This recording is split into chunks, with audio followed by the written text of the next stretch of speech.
Mr. Peterson? First, you know, it's so much information that's been shared by um, the doctors here in their profession regarding prostate cancer. Um,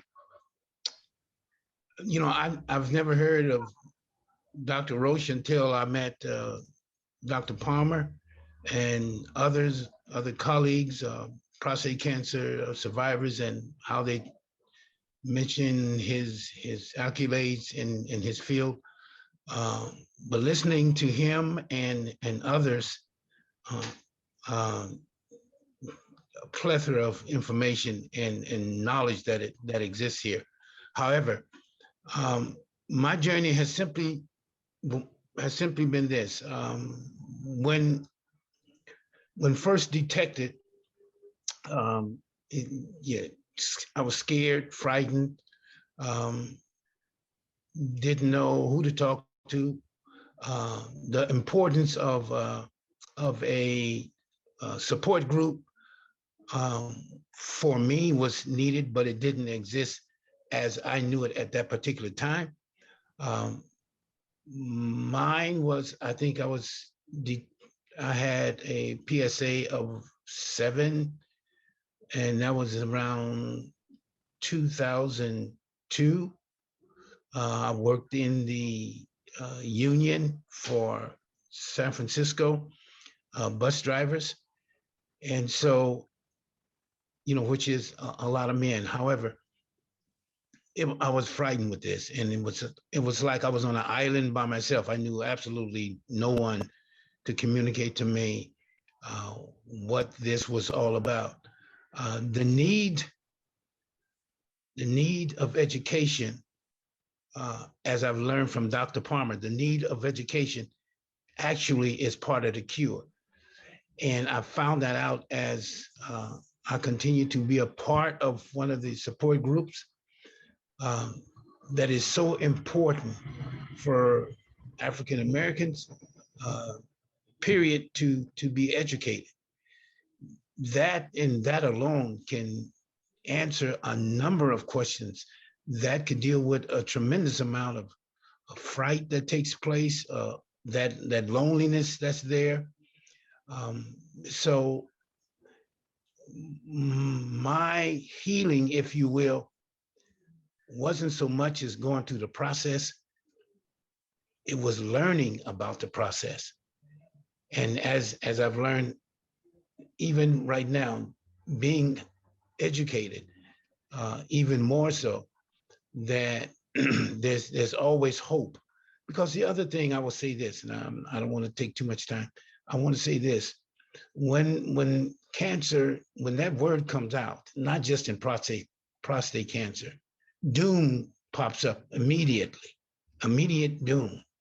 But I will go back and say it again, and that is simply this: doom only exists if there's no education concerning doom. And I've learned that. I've learned to deal with this. I've been able to talk to other men regarding this that comes from different perspectives. But the outcome ultimately is having another day on the planet. And um, so that's been my walk up until this point. Right now, I had the seed implants, by the way, and yes, it is important, as I think it was Dr. Roach had mentioned. It is important to know something about the background, and Dr. Langford about the background. It's important to know what his history is also in making a choice. So again, I can appreciate a support group where that we can air out what's going on inside of us. And sometimes, men, we have a tendency to keep things within for a number of different reasons. But anyway, without taking up too much time, that's kind of been my walk and up until this point. By the way, um, my last PSA has been 0.1. It's been that way for the last 8, 9 years. So I'm still walking. I'm still above ground, and thank God for that. But that's kind of been my walk. And I'm through. All right, thank you very much for sharing your story. Mr. Perkins? First of all, I want to thank the pioneers, Dr. Staggers and Dr. Lenore for the Ethnic Health Institute that brought the awareness, all of this to our attention. So I want to just acknowledge the pioneers. So I was diagnosed in 2004 with prostate cancer. I went in for a blood test. I have a cancer cluster in my family. Most of the men on my father's side died of prostate cancer. And had the technology been there that we have now, they'd be still living, I do think. So, you know, when I got my PSA score, I was nervous. I was, well, gee, my Gleason score, this doesn't seem right. And then I had a biopsy, which is a challenging experience, but a necessary experience. And on that biopsy, they identified, you know, a couple spots. And then I had radiation, 42 sessions. But the important thing is I didn't get a second opinion. Then cancer reoccurred in 2019. At that point, I realized that my health is my responsibility, and I needed to have a team of folks. So, you know, my team was my primary care physician, my urologist, and my oncologist. And I took it upon myself to learn as much as I can about treatment options at that point. So I went to UCSF, I went to Stanford, I went back to UCSF because I wanted to be assured that I had the proper information. And the head of my team, I have two team heads beside myself. And one is my wife, Karen, wife of 38 years, 40 years, long time together, and my primary care physician. So I discuss my case with those folks. And I see medicine, if the doctor's not doing what you think he or she ought to be doing, fire him. I've had to fire doctors because they're not magical. They're people just like we are. And if you aren't getting the type of information that you think you need to have, then you need to seek other folk. There's a difference between a physician and a doctor. There are a lot of doctors around there, EDDs and PhDs and MDs, but you want a physician who is a healer, someone that makes you feel confident that this is going to work out. So I've had radiation, I've had CyberKnife,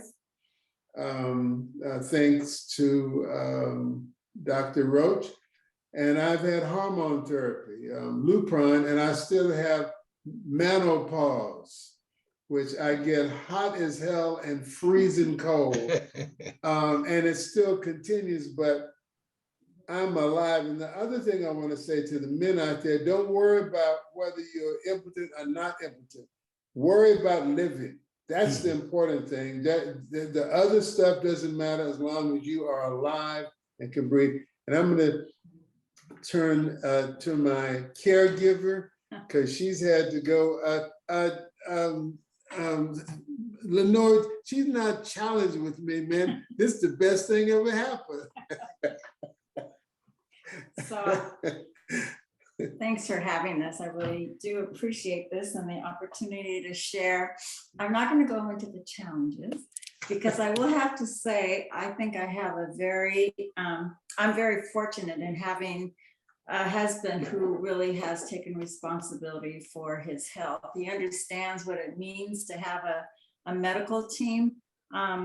And does the research, makes all the calls, makes his appointments and things like that. But the part, I think my role is what Dr. Langford talked about, and the secret to successful outcomes and better health is love. And that comes in many forms, and we all do it differently. But there is certainly love in our relationship. But part of that is also support, which is both physical and emotional, and communication. So I did go with Arnold to most of the appointments, especially the ones that where decisions were going to be made. And he wrote the questions and we reviewed them together, and he asked if I had any more. And so we had those lists, and I took a notebook and I took notes, pretty good notes, I have to say, at all the appointments. And then we discussed what the choices and options were. So that was, one way that I supported him. The other way was communication. Somebody talked about communication. And we have a family chat, so I was able to use that tool to let everybody in the family know what happened at the appointment and what we were going to do. And they had millions of questions, and we answered those. But the goal for all of this was the best care, getting the best care for Arnold for the best outcome. Somebody talked about that. So it was, that's how we did it. The other thing somebody said was, you talked about what Dr. Staggers said to your patient, and really you can only do your best. So that was something that I try to remember all the time, even though it never seems like it's enough. I mean, we tried to decrease stress around us. We just didn't have to, we tried to do this, but we just do our best.